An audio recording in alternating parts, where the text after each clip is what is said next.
जिसने भगवान का नाम जप नहीं किया और दान पुण्य का भरोसा करके सोचता है समुद्र से पार हो जाऊंगा, बहुत समुद्र से, वो निश्चित डूबेगा। पुण्य की ताकत नहीं कि इस समुद्र से पार कर सके। केवल भगवान नाम, केवल भगवत भजन।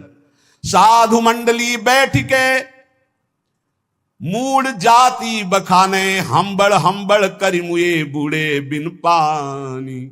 जो संतों के प्रति ये भाव रखते हैं किस जाति के हैं, अमुक जाति के हैं, अरे हम तो अमुक जाति के, श्रेष्ठ जाति के हैं, अरे तो भिखारी है, इनके आगे क्या झुकना, बोले बिना पानी के डूब जाओगे, मर जाओगे। ऐसा अपराध पहले में कहा, माया तो मुझे परास्त नहीं कर सकती, मैं भगवान के नाम का भरोसा रखता हूं और हृदय में अपने भगवान का साक्षात्कार किए हूं। अगर फंस गई फंदे में तो पानी भरवाऊंगा, मेरा कुछ नहीं बिगाड़ सकती। अब किनका बिगाड़ सकती है? बोले जिन्होंने आपा नहीं मिटा, अहंकार नहीं मिटाया, भगवान का भजन नहीं करते, वो डूब जाएंगे। जिनको पुण्य का, दान का अभिमान है कि मैं दानी हूं, मैं पुण्यात्मा हूं, और भगवान का आश्रय नहीं लिया, भजन नहीं किया, वो भवसागर में डूब जाएंगे। जिनको भगवान की कृपा से संत समागम मिला, उनमें दोष दर्शन करते हैं, जाति पक्ष आदि का, नाना प्रकार का, अपना दोष उन पर मरते हैं। बोले निश्चित वो बिना किसी अन्य रक्षा के डूब जाएंगे। कोई रक्षा करने वाले नहीं मिलेगा, ना पुण्य, न देवता, न धर्म, न कर्म। जहां संत अपराध बन जाता है, साधु अवज्ञान तुरंत भवानी, कर कल्याण अखिल के हानि। ऐसा आजकल बन गया है रवैया बुद्धि का कि संत महात्माओं के प्रति भी एक वही संसारिकता की दृष्टि है। बस वो अपनी बुद्धि के तराजू से तौल दें, जो समझ में आ गया वही बोल दिया उनके प्रति। ये नहीं जानते हैं कि भगवान के जो नित्य निरंतर चिंतन में लगे हुए हैं, उनके प्रति दोष दर्शन मात्र करने से तुम्हारे सारे सुकृत नष्ट हो जाएंगे और जो उन्नति होनी थी वो अवनति में बदल जाएगी। पक्का समझ लीजिए। कोई कितना भी प्रतापी हो, किसी भी संप्रदाय के किसी भी संत महात्मा की अवहेलना कर देगा तो बिल्कुल आश्चर्यजनित पतन हो जाएगा। ऐसा कैसे हो गया? ऐसा इसलिए हो गया कि नो इस कबहों अभिमाना, सुख वंचा कृपा निधाना। किसी महापुरुष का अपमान कर दिया, किसी की अवहेलना कर दी तो सारे सुकृत नष्ट हो जाएंगे। वो तो भगवान कृपालु हैं, इसलिए फिर चांस देते हैं कि निकलो, निकलो इस अपराध से, निकलो इस माया प्रपंच से, नहीं तो एकमात्र साधुद्रोह करने वाला, उसको कोई सहयोग नहीं मिलता है। भगवान का अपराध कर देते एक बार वो क्षमा कर देते हैं, लेकिन जो वंचा कृपा निधाना, किसी महापुरुष का अपमान कर दिया, किसी की अवहेलना कर दी तो सारे सुकृत नष्ट हो जाएंगे। वो तो भगवान कृपालु हैं, इसलिए फिर चांस देते हैं कि निकलो, निकलो इस अपराध से, निकलो इस माया प्रपंच से, नहीं तो एकमात्र साधुद्रोह करने वाला, उसको कोई सहयोग नहीं मिलता है। भगवान का अपराध कर देते एक बार वो क्षमा कर देते हैं, लेकिन जो अपराध भक्त कर करई, राम रोष पावक सो जरई। साधु मंडली बैठ के मूड़ी जाते बखाने, हम्बड़ हम्बड़ करि मुए बूढ़े बिन पानी। जो संत महात्माओं के बीच में जाकर अपना ज्ञान बघारते हैं, अपनी चतुरता दिखाते हैं, अपना बड़प्पन दिखाते हैं, अपने पद का अभिमान रखते हैं, बिना पानी के बूढ़ के मर जाएंगे। अर्थात जहां दिखाई नहीं देता कि एक बूंद पानी नहीं, वहां भी फिसल जाएंगे, वहां भी नष्ट हो जाएंगे। इसलिए विकारों का त्याग कर भगवान का गुणगान करता है, नाम जप करता है, जिसको सहसा कोई लख नहीं सकता, वो परमात्मा उसकी दृष्टि में आ जाता है। अहंकार मत कर, संसार के भोगों का, शरीर का नष्ट हो जाएगा। चलत दशानन डोलत अवनी, पृथ्वी कांपती थी जब रावण चलता था, लेकिन एक दिन वो हाल हुआ उस अहंकारी का। जो बानर भालू थे अपने पैर मारते थे उसकी खोपड़ी में, ऐसे खेल रहे थे। तो मंदोदरी हालत देख के कहा, जिस समय आप चलते थे, गर्जना करते थे, लोग के लोग थर्रा उठते थे, आज आपकी दुर्दशा, राम विमुख हाल तुम्हारा, रहा न को कुल रोवन है। ये तुम्हारी दुर्दशा भगवान से विमुख होने के कारण हुई। इसलिए कह रहे कि गर्व न की जय बावरे, मेरो हरि है गर्व प्रहारी। अहंकार मत करना, नहीं तो भगवान तुम्हें नष्ट कर देंगे। प्रभु को अभिमान किसी बात का अच्छा नहीं लगता, मत करना अभिमान। तुम्हारे पास है ही क्या अभिमान करने लायक? जो कुछ है वो प्रभु ने दिया है, क्यों अभिमान करते हो? गले में कंठी नहीं, मुख में नाम नहीं, जो भगवान से विमुख है या भगवान का नाम ही नहीं जपता, भगवान से, ऐसे आदमी के हाथ का पानी भी ना पिए, क्योंकि उससे भगवत विमुखता बढ़ती है। जो भगवान का नाम नहीं जपता, भगवान का नाम नहीं लेता, हमें उसके हाथ का खान पान स्वीकार नहीं करना। राम राम के नाम को जहां नहीं लवलेस, पानी तहां न पीजिए, परिहरिये सो देश। जिस गांव में वैष्णव नहीं होता था, चतुर्भुज दास जी उस गांव में डेरा नहीं डालते थे, उस गांव का पानी भी नहीं पीते थे। राम नाम जिन जानिया, तेई बड़े सपूत, एक राम के भजन बिन कांगा फिरे कपूत। वही सपूत है जो भगवान की भक्ति करता है, राष्ट्र भक्ति करता है, समाज को सुख पहुंचाता है। नहीं तो जन्म लेने का मतलब क्या रहा? वहां कब हो न जाइए जहां न हरि को नाम। जिस रिश्तेदार, नातेदार, मित्र, व्यवहारी, जिस मंडली में भगवान का नाम जप न हो, कीर्तन न हो, उस घर न जाए, उस रिश्ते में न जाए, उस समाज में न जाए। क्या हो रहा है इस समाज में, भगवान की चर्चा तो दौड़ के जाओ सुनो। क्या हो रहा है इधर उधर वार्तालाप, तर्क विवाद, राजनीति, हट जाना चाहिए। उहां न कबहू जाइए जहान हरि को नाम, जहां भगवान की चर्चा, भगवान नाम कीर्तन नहीं हो रहा उस सभा में नहीं बैठना चाहिए। किसी की निंदा हो रही, कोई तर्क विवाद हो रहा हो, भक्तजनों को वहां नहीं विश्राम मिलेगा। राम नाम एक रति पाप के कोटि पहाड़, ऐसी महिमा नाम की जारी करे सब छाड़। अगर पाप पहाड़ के समान भी है और रत्ती भर नाम हो गया तो सारे पापों को भस्म कर देगा, पर आगे से पाप ना हो ये सावधानी रहे। जो नाम के बल से पाप करते हैं उनकी बड़ी दुर्दशा होती है, उन्हें पाखंडी कहते हैं, उन्हें दम भी कहते हैं।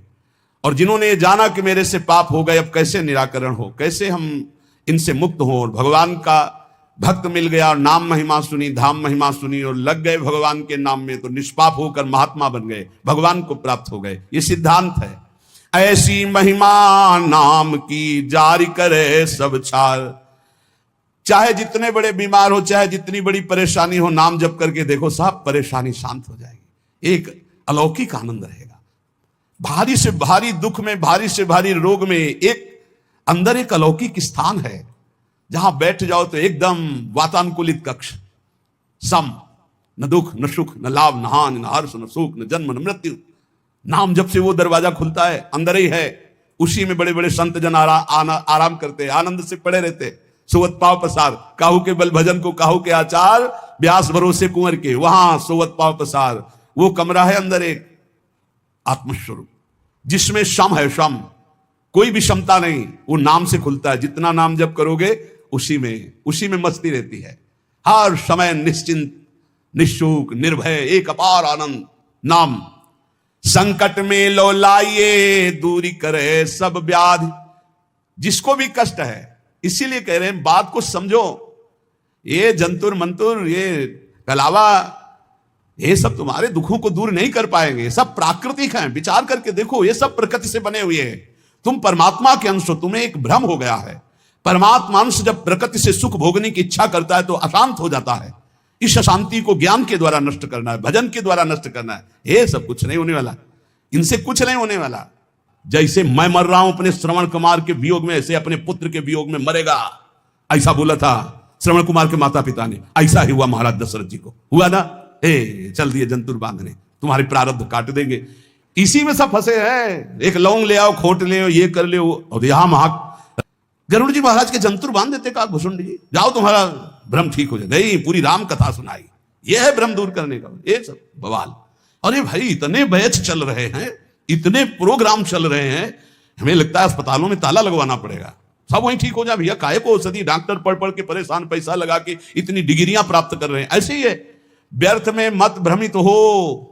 व्यर्थ में फिर प्रार्थना कह रहा हूं, एकमात्र भगवान की शरण ही है, एकमात्र भगवान नाम है, उसी से सब ठीक होगा। आप जपो, आपको दवाई खानी पड़ेगी। राम राम, कृष्ण कृष्ण, हरि हरि, राधा राधा, आनंद आ जाएगा। हम ये नहीं कहते तुम्हारे शरीर में रोग नहीं आएगा, हम ये नहीं कहते तुम मुकदमा जीत जाओगे, हम ये नहीं कहते तुम्हारे फैक्ट्री वाले मालिक बन जाओगे, लेकिन तुम शांति प्राप्त कर लोगे, तुम तृप्त हो जाओगे, तुम एक शीतल हृदय वाले हो जाओगे, तुम एक अविनाशी के बच्चा हो ऐसा अनुभव हो जाएगा, एक अपार आनंद प्राप्त हो जाएगा। भले आपका व्यवस्था कमजोर हो, लेकिन आपकी स्थिति बहुत जोर की हो। और आज व्यवस्था बहुत जोर की है और स्थिति 2 पैसे की नहीं है। जहां देखो वहीं घुटने टेका पड़ा, चाहे काम हो, चाहे क्रोध हो, चाहे लोभ हो, चाहे मोह हो, चाहे मद हो, सब रौंदे फेंक के दे रहे। क्यों? क्योंकि भगवान का भरोसा नहीं। बोले काला जादू होता है, हाँ, कपड़ा मत दे देना, नहीं तो बोले काला जादू कर देगा। तुम लाल करो, काला करो, हमें ऐसा काले जादू ने फंसा लिया कि आज तक ले जो हट पाए। तुम्हारा काला जादू क्या करेगा? श्याम सुंदर से ज्यादा कोई काला जादू है? देखो उसका जादू, निमिष मात्र में अनंत ब्रह्मांड रच दिए, इतना बड़ा जादूगर है। और ये भी बात जान लो, सबसे बड़े अघोरी जानते कौन है? भगवान शिव। सब चेला हैं उनके जितने हैं। तो यह ना समझो कि पुराना भूल थोड़ी जाता है, नहीं, पुराना भूल थोड़ी जाता है। हाँ, वो सब है, वो है बहुत बड़ा सिम कार्ड है, जिसमें एक कोने में वो भी है, और उसमें ऐसा है महान काल को भी रोकने की ताकत, इसीलिए उनका एक नाम मृत्युंजय है। मृत्युंजय, मृत्युंजय नहीं महामृत्युंजय। काल ही नहीं, उनका एक नाम महाकाल है। इसलिए भगवान के भरोसे, भगवान के आश्रित, भगवान नाम जापक, विश्वास कर लीजिए। साहब जब इतने बड़े स्वामी हमारे लिए विधान कर रहे हैं कि तुम ऐसे ऐसे जियो, तो हम उसके विपरीत क्यों जीना चाहें। जोई जोई प्यारो करे सोई मोहि भावे, जीवहुते प्यारे अधिक लागे मोहि राम, बिन हरि नाम नहीं मुझे और किसी से काम। कहे मलूक हम जब ही ते लीनी हरि की ओट, सोवत है सुख नींद भरी डारी भरम की पोट। गाठी सत को पीन में सदा फिरूं निसंक, नाम अमल माता रहे गिने इंद्र को रंक। बोले जब से मैंने भगवान के नाम का भरोसा लिया, अपने प्राणों को भगवान को समर्पित कर दिया, अब जीने की भी आशा नहीं रही। मैं चैन से सो रहा हूं, मेरे भगवान हर समय जगकर हमारी रक्षा कर रहे हैं। बिल्कुल डरो मत और बिल्कुल आशा मत करो कि कोई कुछ कर देगा। बिल्कुल मत डरो, हम खूब खुली बात कह रहे हैं, खूब बस नाम आपके हृदय में चल रहा हो। एक भक्तमाल में चरित्र है कि एक बड़ा तंत्र सिद्ध किए, तो शालिग्राम को ऐसे नचाते थे चुटकी से, ऐसे शालिग्राम भगवान नाचते तो लोग कहते प्रेम से भगवान देखो नाच रहे हो, भेंट चढ़ाते। अरे भेंट के लिए न जाने क्या क्या नौटंकी नाटक करते हैं। अब एक परम वैष्णव थे, उनके शिष्य जब भिक्षादि के लिए गए तो देखा भीड़ लगी, तो वहां गए तो देखा वो शालिग्राम को नचा रहे थे, ऐसे करते तो शालिग्राम ऐसे नाचते ऐसे। तो गए और कहा गुरुजी एक तो बहुत बड़े भक्त देखे जो शालिग्राम नचा रहे हैं, लोग भीड़ चढ़ा रहे थे और वो लोगों की कामनाएं पूर्ण करते हैं। का ऐसा भक्त तो नहीं हो सकता, भक्त का ऐसा तो भाव बन ही नहीं सकता, वो अपने भगवान का प्रदर्शन करके नचवा के पैसा, ऐसा तो ठीक नहीं है। पर चलो भाई जैसे भी भगवान जिसको, उन्होंने कहा नहीं गुरुजी फिर आपको चलना होगा, अगर आप चलोगे तो लोगों की जो बुद्धि उसके प्रति आकर्षित हो रही, वो बेचारे सब मारे जाएंगे, उनकी पावन श्रद्धा व्यर्थ में ढोंग में क्यों फंसे, आप चले।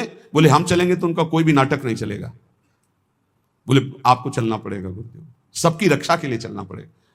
अब वो गए तो वो प्रसिद्ध संत थे, बहुत लोग उनके साथ और चल दिए। जब वो गए तो उनका भाई हमारे गुरुजी आए, दिखाओ भाई शालिग्राम भगवान कैसे नाचते हैं। वो बाहर निकाल के लाए सजा के, वैसे कुछ नहीं, वो कोई मंत्र तंत्र थोड़ी कर रहे हो, तो नाम जप कर रहे हैं भगवान का, कुछ नहीं। तुरंत उसने दृष्टि मिलाई, उसने कहा हमारी बेइज्जती का मतलब तुम समझते हो। उनका भैया हमने तो कुछ किया नहीं। बोले जाओ आज तुम रात तक देख लेना। और वो तांत्रिक मारण का मूठ का प्रयोग किया, मंत्र अनुष्ठान किया, पवित्र होकर बैठ के एक खप्पर में ज्वाज्वल्यमान अग्नि, बस ये उल्टी में खून, सोच में खून, और उसमें समय निर्धारित किया जाता है 8 घंटे 10 घंटे 2 घंटे 4 दिन महीना, जितना उतने में मर जाएगा आदमी। ऐसा मंत्रों में पावर, उसने मूठ का प्रयोग किया। अब वो जहां भजन कर रहे थे और किसी को दिखाई नहीं देगी, उसी को दिखाई देगी जिसको मारने जा रहे हैं। उन्होंने देखा, उनका अच्छा इसने तो मारण का प्रयोग किया, नाम उच्चारण किया और कहा वापस यहां आपकी बस नहीं कि आप डेहरी लांग सको, और आप जानते हो सर्वज्ञ भगवान सब में विराजमान है, मेरा कोई अपराध नहीं है। तुरंत मूठ वापस हुई। अब उसके वही सब शुरू हो गया, खून की उल्टी, खून की सौंच, ऐसे हाहाकार मच गया। लोगों ने आगे बताया कि मर रहा है, तड़प रहा है, दौड़ के चलो। गए और कहा देखो तुमने मूठ का प्रयोग किया, ये लोग जान नहीं रहे। वो स्वयं आकर तुम्हारे ऊपर दंड दिया, जानते हो क्यों? क्योंकि हम भगवान का नाम जप करते हैं। अगर आप नाम जप करना शुरू करने का वादा करो तो मैं बचा सकता हूं, अन्यथा आपकी मूठ आपको ही मार देगी। हाथ उठा के कहा मैं शरण में हूं, मेरी रक्षा कर लो। कुछ उनको मंत्र थोड़ी पढ़ना पड़ा, अपने आप सब शांत हो गए। भगवान की भक्ति की महिमा हो।